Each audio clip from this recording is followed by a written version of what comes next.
Olá, pessoal! Nesta nossa aula de hoje, abordaremos um assunto extremamente atual: logística reversa. Logística reversa também é conhecida como logística verde, numa alusão bastante simpática da preservação ambiental, da preocupação das organizações com gestão ambiental, com respeito ao meio ambiente. Convencionalmente, os produtos que nos servem, que facilitam as nossas vidas, eles partem dos três reinos da natureza, o reino animal, o reino vegetal e o reino mineral, que fornecem insumos e a humanidade converte esses insumos nos produtos que nós consumimos. Se a gente analisa, por exemplo, uma bolsa de couro, a bolsa de couro é um bom exemplo, onde são utilizados ingredientes provenientes dos três reinos da natureza. Se for uma bolsa de couro, o couro é proveniente do reino animal. A linha utilizada na montagem da bolsa vem do reino vegetal, é feita de algodão. E os componentes metálicos vêm do reino mineral. Muito bem, existe então essa convencionalidade de fluxo de agregação de valor incidindo em produtos oriundos dos três reinos da natureza e que chegam até a sociedade para o nosso consumo na forma de artigos. A logística reversa prevê justamente a reversão do processo de distribuição, retirando produtos no final da vida útil, retirando produtos inservíveis no mercado e disponibilizando-os às suas fontes de origem, para que essas fontes de origem, os fabricantes, os produtores, se encarreguem da destinação final, ou até avaliem possibilidade de reutilização ou de reciclagem dessas mercadorias. A alusão à logística verde está, portanto, vinculada à preocupação com a preservação do meio ambiente.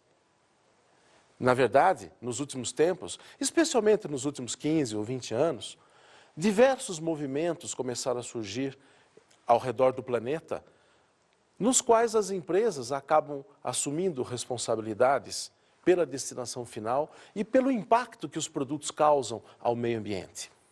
Esse movimento surgiu na realidade na Europa, mas rapidamente acabou envolvendo todo o planeta, na medida em que as populações começaram a tomar consciência da importância da gestão ambiental.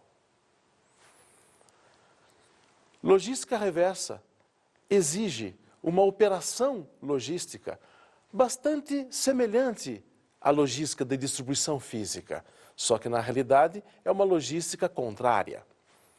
Conceitualmente, ela depende da retirada de produtos de mercado, do acondicionamento desses produtos numa forma a poder preservar e, se possível, até a facilitar a utilização, seja como reuso, seja como reciclagem, ou seja até como reaproveitamento puro e simples de componentes, de partes, de peças que integravam esses produtos. Todo o trabalho de transporte, de locomoção até os produtores, até as fontes de origem, também precisam ser planejados, devem ser organizados, devem ser coordenados, né? E devem ser avaliados, mesmo porque também são fatores de custo. Vamos observar a definição que se apresenta. A logística reversa é definida como a parte do processo da cadeia de suprimento que planeja, implementa e controla de modo eficiente e eficaz o fluxo direto e reverso e o estoque de bens, serviços e informação entre o ponto de origem e o ponto de consumo, com o propósito de atender os requisitos dos clientes. Nessa definição, fica muito clara a importância, a amplitude da logística reversa. Na verdade, a definição é muito semelhante a definições que nós já estudamos de logística empresarial, de logística integrada. A novidade é que a gente insere a palavrinha reverso. E essa palavrinha, a reversão, acaba modificando totalmente o sentido da movimentação física de produtos, que parte do mercado de consumo, atravessa a cadeia de distribuição no sentido contrário e chega aos pontos de origem. Na verdade, a logística verde interfere e dá origem ao chamado supply chain reverso, ou seja, a reversão de toda a cadeia de suprimentos. E essa reversão de toda a cadeia de suprimentos exige recursos, exige operações muito semelhantes com a distribuição convencional, só que literalmente no sentido contrário também. A abordagem logística verde está ainda muito relacionada à preocupação das comunidades, das populações, com preservação do meio ambiente. Podemos observar, a título de exemplificação, o que acontece recentemente entre duas fábricas da General Motors no Brasil, uma delas na região metropolitana de São Paulo e a outra delas no sul do país, com embalagens utilizadas, embalagens que protegem componentes em estágios anteriores à efetiva montagem nos automóveis. Essas embalagens, outrora descartáveis, passaram a utilizar o conceito vai e vem, o conceito de reutilização. O que é uma embalagem vai e vem? É uma embalagem que vai e vem, evidentemente, ou seja, ela é reutilizada diversas vezes ao longo do processo. Com isso, além de se reduzir custo, se dissemina uma filosofia muito mais próxima da preservação do meio ambiente. E, evidentemente, essas práticas acabam sendo bastante autossustentáveis, não só no ponto de vista econômico, como principalmente na consolidação de conceitos valiosos voltados à preservação do meio ambiente. A ideia de embalagem retornável, ou vai e vem, não é tão recente. No nosso país, até a década de 50, comecinho da década de 60, provavelmente os nossos avós vão se lembrar disso, né? Talvez os nossos pais, já se praticava aqui no Brasil o retorno de embalagens que levavam leite até os nossos lares. Eram umas garrafas de formato característico, de vidro, com uma tampinha geralmente de uma folha laminada de alumínio, onde as leiterias, os laticínios da década de 50 para trás, se encarregavam de fazer toda a retirada das embalagens vazias nos domicílios, substituindo-as por embalagens cheias de leite. Então vejam que essa ideia de reutilização, a começar das embalagens, não é tão nova. Poxa, mas por que com leite exatamente não se pratica mais algo que parece ser tão saudável? Na verdade, com o surgimento da embalagem multicamada, essas embalagens que hoje envolvem produtos geralmente líquidos no formato de caixinhas, né? Que vulgarmente a gente conhece como Tetra Pak, na verdade Tetra Pak é o nome de um fabricante, ou a embalagem longa-vida, é o mesmo conceito. Essas embalagens, quando disseminadas, quando elas se tornaram populares, elas possibilitaram um ganho econômico comparativamente a todo o processo de retirada e de higienização dos frascos de vidro. Consequentemente, elas gradativamente foram tomando lugar do conceito de reutilização das embalagens de leite, por isso que caiu em desuso. Quase que simultaneamente surgiu também a possibilidade, o domínio tecnológico de ensacarmos leite em embalagens flexíveis, em embalagens de polietileno. E, paralelamente, um aumento no hábito de consumo de leite em pó. Isso foi acontecendo no Brasil ao longo da década de 70, começo da década de 80. Com o crescimento de escala, a economia de escala da produção das embalagens de longa-vida, hoje, já no século XXI, nós temos a predominância das embalagens chamadas longa-vida. Essa historinha nos mostra claramente uma interferência muito íntima entre os hábitos de consumo e a possibilidade das práticas de logística verde, ou de reciclagem, ou de reutilização. Então, há de se preocupar, as empresas se preocupam muito com a autossustentabilidade das práticas em logística reversa especificamente. Pois bem, nesse contexto todo, eis que surgem as chamadas normas ISO 14000. Essa série ISO 14000, ela foi formatada justamente para possibilitar às organizações cumprimento de práticas relacionadas à preservação do meio ambiente, à gestão ambiental. Então, uma parte do que sugerem, do que normatizam essas regras, essas normas, podem ser perfeitamente aplicadas na prática da logística reversa. O conceito do PRM, o que é PRM? É uma sigla em inglês, Product Recovery Management. Isso em português significa gestão da recuperação de produtos. Vamos abordar então alguns aspectos operacionais dessa gestão da recuperação de produtos. Primeiramente, o aspecto tecnologia. Pensem bem, quando uma organização deseja reaproveitar mercadorias, ela precisa dominar meios de transformação a ponto de conseguir converter artigos utilizados em artigos reciclados, através de tecnologia de reciclagem, por exemplo. Um exemplo bastante interessante, oportuno, consiste nos fabricantes de baterias para automóveis. Me parece um exemplo bastante pontual. As baterias, já no final da sua vida, quando não podem ser mais utilizadas, elas têm praticamente 100% de possibilidade ou de reutilização ou de reciclagem. Por que reutilização? Alguns componentes internos dessas baterias, são placas de chumbo, elas podem ser reutilizadas. Elas não estão no final da vida ainda, as placas especificamente. Algumas placas já deterioradas, elas vão ser recicladas, ou seja, elas vão ser derretidas, vão ser liquefeitas no formato de chumbo e vão ser moldadas novamente. Até o eletrólito, aquele líquido do interior das baterias, aquilo pode ser retirado, na verdade é uma solução hídrica com alguns ácidos. Essa solução pode ser filtrada. E, na verdade, não é nem consiste em reciclagem, é reutilização mesmo. Filtradas, elas podem integrar novas baterias. As carcaças podem ser recicladas ou reutilizadas. Os pinos polarizadores, aqueles dois bornes, aqueles dois terminais, onde a gente conecta as baterias nos automóveis, também podem ser derretidos e reciclados. Só que para que tudo isso aconteça, o domínio tecnológico é de suma importância. Um outro aspecto digno de consideração é o aspecto marketing. A imagem das organizações que praticam logística reversa, que estão preocupadas com o meio ambiente, acabam interferindo até nas estratégias de médio e longo prazo das organizações, mesmo porque a sociedade valoriza substancialmente essa competência de se preservar o meio em que vivemos. Outro aspecto importante é a informação.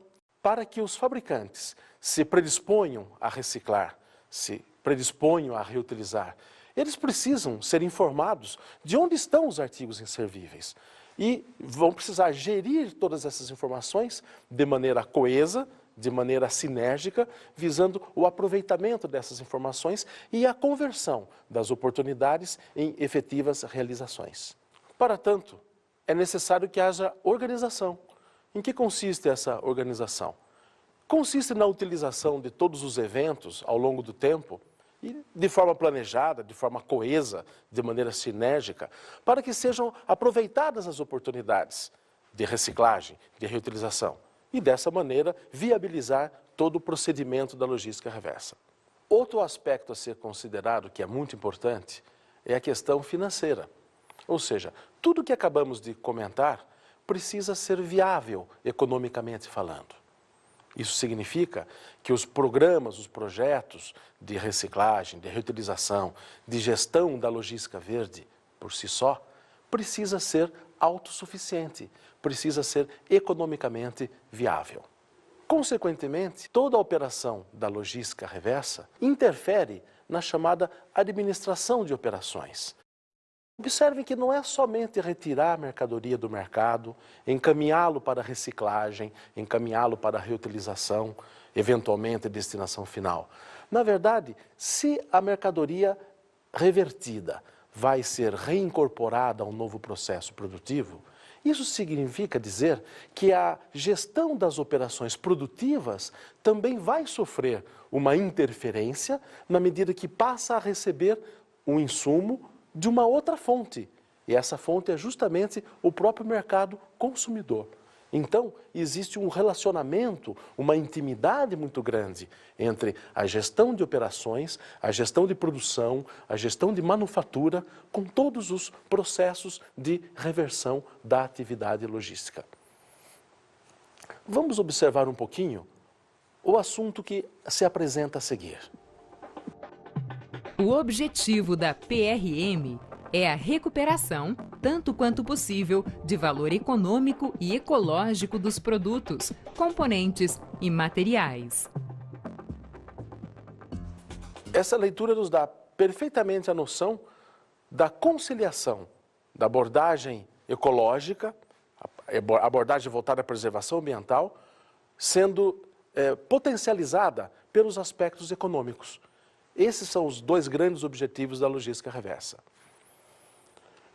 Podemos dissecar um pouquinho essa questão da logística diversa a partir da abordagem em 4 maneiras, 4 objetivos de toda a gestão dessa logística reversa. Nós podemos submeter à logística reversa produtos. Podemos nos preocupar com módulos, com subconjuntos. Podemos ainda submeter à reciclagem, à reutilização, partes, componentes e, eventualmente, até materiais ou matérias-primas.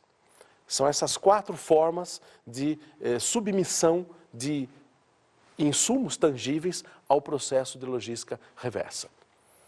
Observem agora o quadro que lhes é exibido. Vamos descrever, então, o quadro que é apresentado a vocês nesse instante. Observem na primeira coluna à esquerda de vocês as opções de PRM. São 5 opções: o reparo, a renovação, a remanufatura, a canibalização ou a reciclagem. Vamos então descrever uma a uma cada uma dessas 5 linhas. Iniciando com o reparo. Em que consiste reparo? O nível de desmontagem de reparo, compatível com o reparo, é do produto em si. As exigências de qualidade visam restaurar o produto para o pleno funcionamento. E o que é resultante do foco no reparo?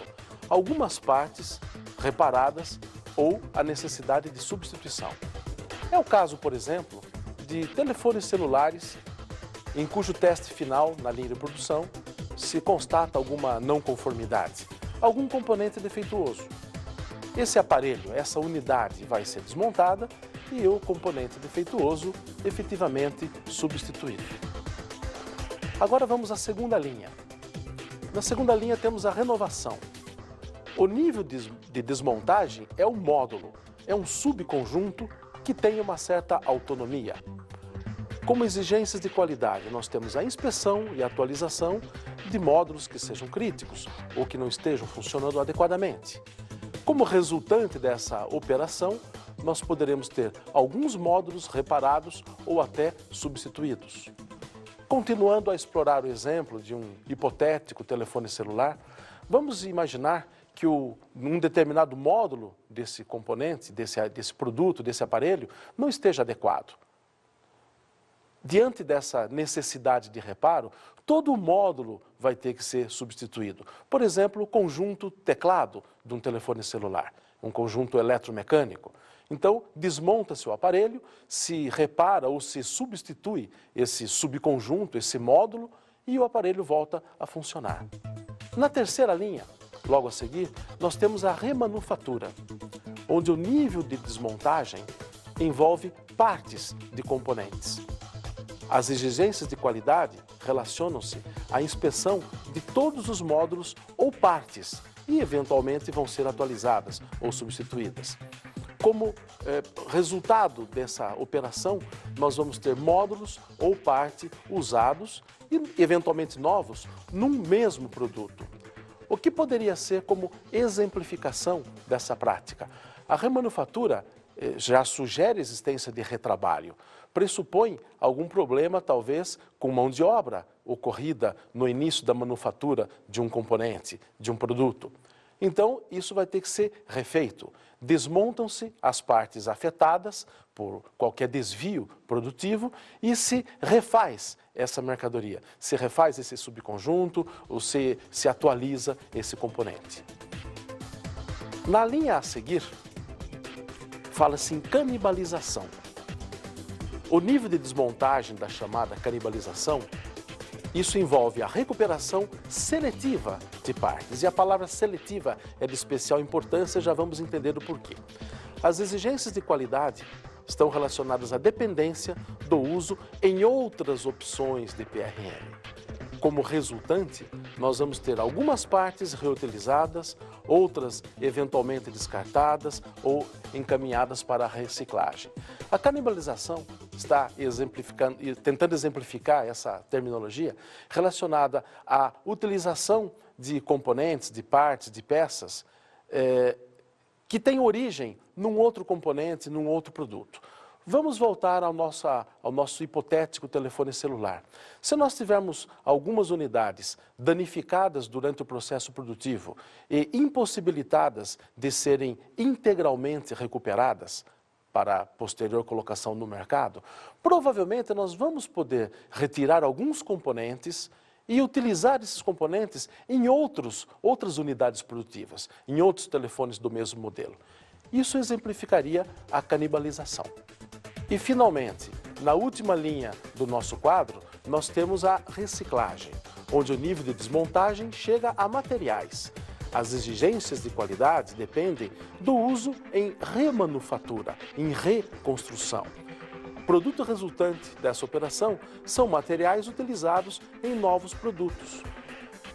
Ainda aproveitando o nosso exemplo de um telefone celular, vamos imaginar que a coleta de telefones celulares utilizados, já usados, no final da vida, já quebrados, que pode ser feita no mercado consumidor, vamos imaginar que os gabinetes desses telefones celulares, confeccionados de material plástico, vamos imaginar que esses materiais possam ser moídos, possam ser derretidos e possam dar origem a lotes de resina reutilizada. Esse processo de reciclagem muito bem caracteriza o aproveitamento de matérias-primas que podem ser destinadas à fabricação, talvez, de novos gabinetes para telefones celulares ou até outros produtos onde seja exigida essa mesma matéria-prima. O ciclo visando a prática da logística reversa começa, então, em fornecedores. Esses fornecedores são os pontos de origem de material a ser revertido efetivamente. Envolve aspectos manufatureiros, envolve aspectos de transformação, envolve toda a operação logística para que seja efetivamente feita a reversão da logística, até culminar com atividades de reaproveitamento, de diversas formas, como acabamos de explanar na nossa tabela em exibição. Um dos grandes objetivos, um fato bastante relevante em todo o contexto da logística reversa, é o aumento de lucratividade. É fácil imaginarmos, por exemplo, que o preço pago por latinhas de bebida em alumínio recicladas deve ser mais barato do que a construção de uma latinha nova a partir do minério derivado da bauxita, derivado do alumínio. Portanto, esse fator econômico pode ser um diferencial de competitividade nas organizações. Vejam que abordagem interessante. Além de se agredir menos o meio ambiente, ainda as empresas podem ganhar mais dinheiro. Me parecem dois motivos bastante plausíveis para que as práticas de logística reversa sejam continuamente utilizadas. A logística reversa envolve diversas etapas, a começar da devolução de produtos. Em que consiste isso? Quando se objeta a devolução de produtos, existe todo um planejamento dessa operação, toda uma logística operacional.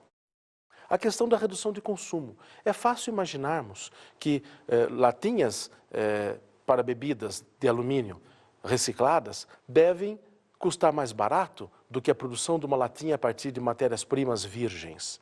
Consequentemente, reduz-se o consumo de insumos nobres através da utilização de produtos reciclados. A reciclagem em si exige uma logística, exige um domínio tecnológico, exige toda uma operação envolvendo planejamento, organização, direção e controle de processos. A questão da substituição. Quando nós substituímos uma embalagem nova por uma embalagem vai e vem, como já comentamos, estamos também caminhando no sentido de economizarmos, de preservarmos o meio ambiente com vantagem econômica. De mesma maneira, a reutilização, onde se aplica também a questão das embalagens. A reutilização consiste, ou o reuso também é bastante chamado dessa maneira, na utilização em mais de uma vez, aumentando a frequência das possibilidades ou das frequências de uso de um artigo, do mesmo artigo. A questão do tratamento de resíduos.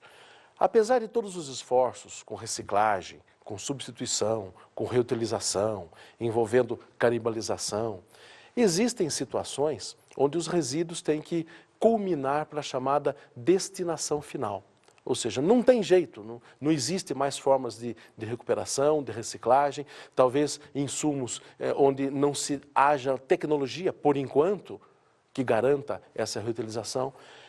Essa destinação final é de responsabilidade, até por dispositivos legais, é de responsabilidade dos fabricantes. E eles precisam resolver esse problema, seja em aterros sanitários, seja em outras formas de definirem a chamada destinação final. Há dois aspectos ainda a serem comentados. Um deles, o conserto. Conserto é um reparo, uma forma de se corrigir algo que está errado.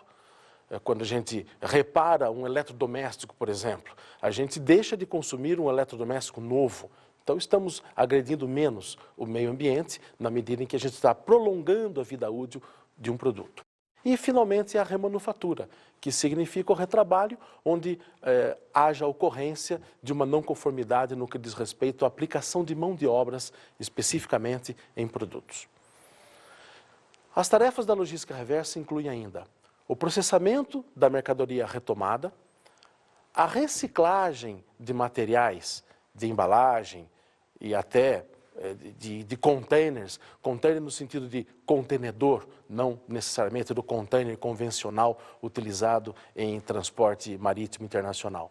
Envolve ainda o recondicionamento, a remanufatura, a reforma de produtos e, finalmente, dar à disposição a equipamentos obsoletos, além de permitir a recuperação de ativos e também de tratar materiais perigosos, como no caso, por exemplo, de embalagens que contêm defensivos agrícolas. Essas embalagens são recicláveis, elas podem ser moídas, trituradas, derretidas e elas poderão ser transformadas em novas embalagens.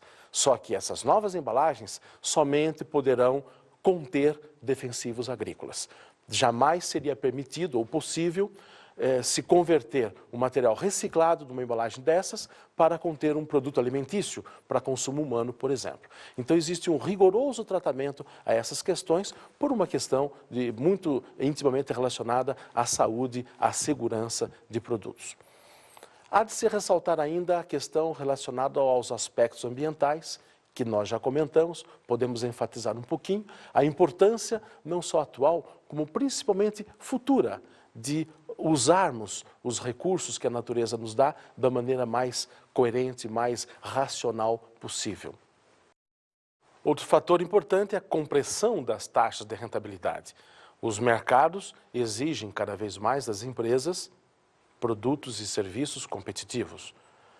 A utilização de material reciclado, material reaproveitado, pode dar uma certa folga para as organizações no sentido de aumentar um pouquinho a taxa de rentabilidade dos negócios. Tem esse aspecto altamente competitivo também. E, finalmente, a questão do menor ciclo de vida de produtos. Cada vez mais, os consumidores querem novidades e as empresas proveem o mercado dessas novidades. A tendência é de que o ciclo de vida dos produtos seja compactado, seja reduzido. A utilização de material reciclado, a utilização de material reaproveitável é um importante fator catalisador na medida que aumenta a oferta, aumenta a disponibilidade de insumos, de matérias-primas por parte dos produtores, visando o melhor atendimento às demandas do mercado. Vamos aproveitar a experiência ocorrida com polietileno de baixa densidade. As sacolas de plástico, embalagens utilizadas diariamente para transporte de materiais cotidianos, parecem estar com os dias contados. é crescente a discussão em torno de sua substituição por outras de materiais cuja destinação não prejudique o meio ambiente e que possam ser reutilizadas. As sacolas plásticas são compostas de resina chamada polietileno de baixa densidade, PEBD. Suas cadeias moleculares são inquebráveis, sendo impossível definir com precisão quanto tempo levam para desaparecer no meio natural. Estima-se que sejam 300 anos. Sacolas oxibiodegradáveis levam em média 1 ano para se decompor, enquanto que as de papel levam de 3 a 6 meses e as de pano entre 6 meses e 1 ano. Vejo nesse exemplo que a evolução tecnológica ela não para. Em função de novas tecnologias, muito provavelmente teremos produtos, insumos, de maneira a impactar cada vez menos o meio ambiente onde vivemos. A questão do fornecedor reverso. Existem empresas que já se preparam, já se dispõem a essa preparação para serem fornecedores reversos. E como preparar uma empresa para ser fornecedor reverso? Ela tem a começar que vivenciar o espírito de separação de materiais, evitando contaminações.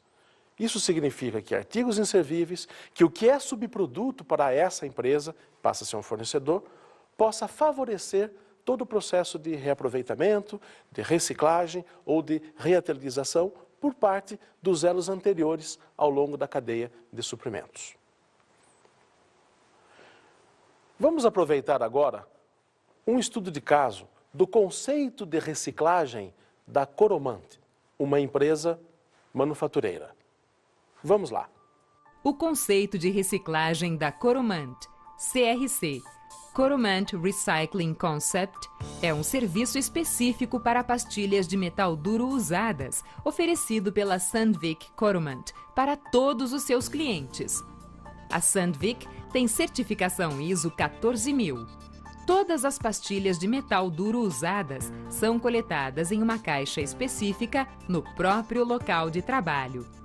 Quando a caixa de coleta estiver cheia o suficiente, o conteúdo dela é transferido para uma caixa de transporte. A caixa de transporte cheia é então enviada diretamente para a Sandvik Coromant ou distribuidor autorizado mais próximo. Vejam que interessante esse exemplo.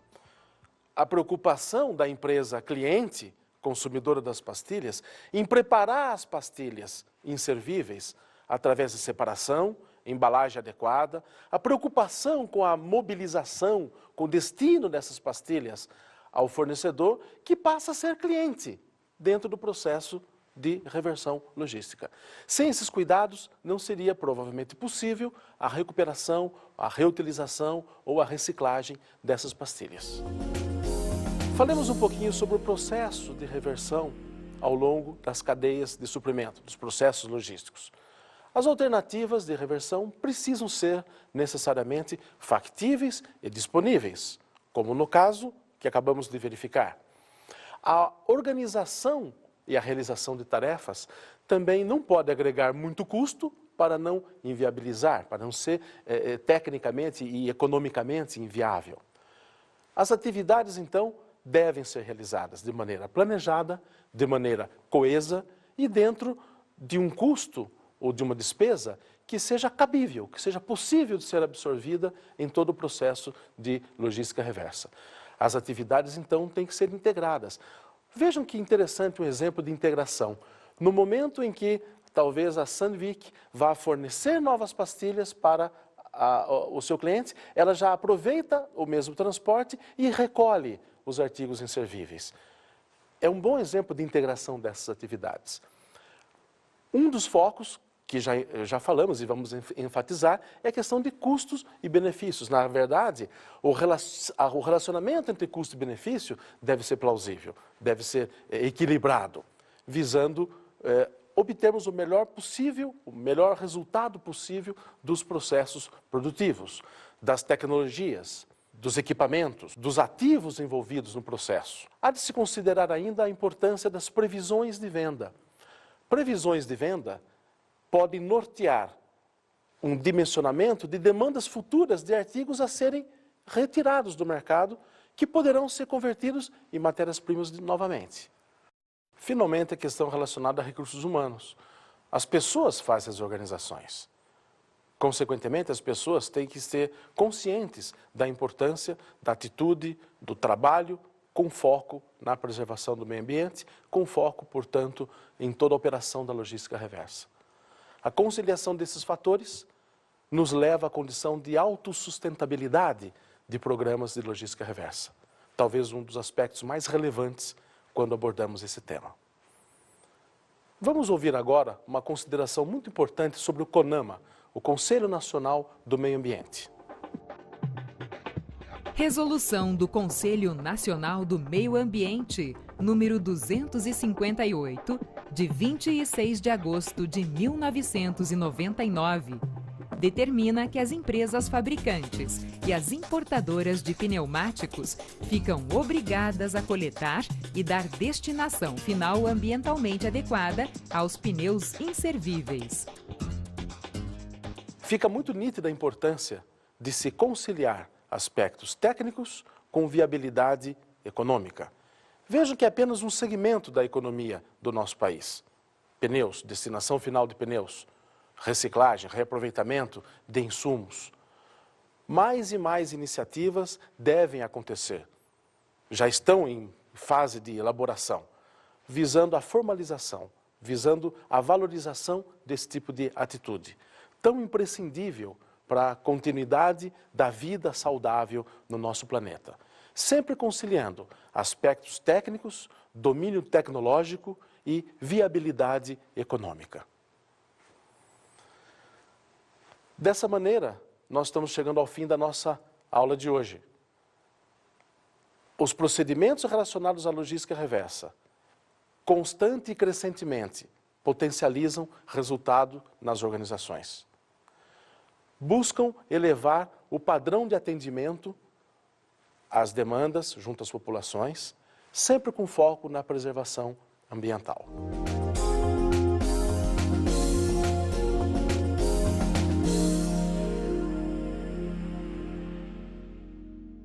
Nas dicas de estudo referentes a esta aula, algumas recomendações de leitura. Uma delas, o livro Logística Reversa, de autoria de Paulo Roberto Leite, da editora Macron Books.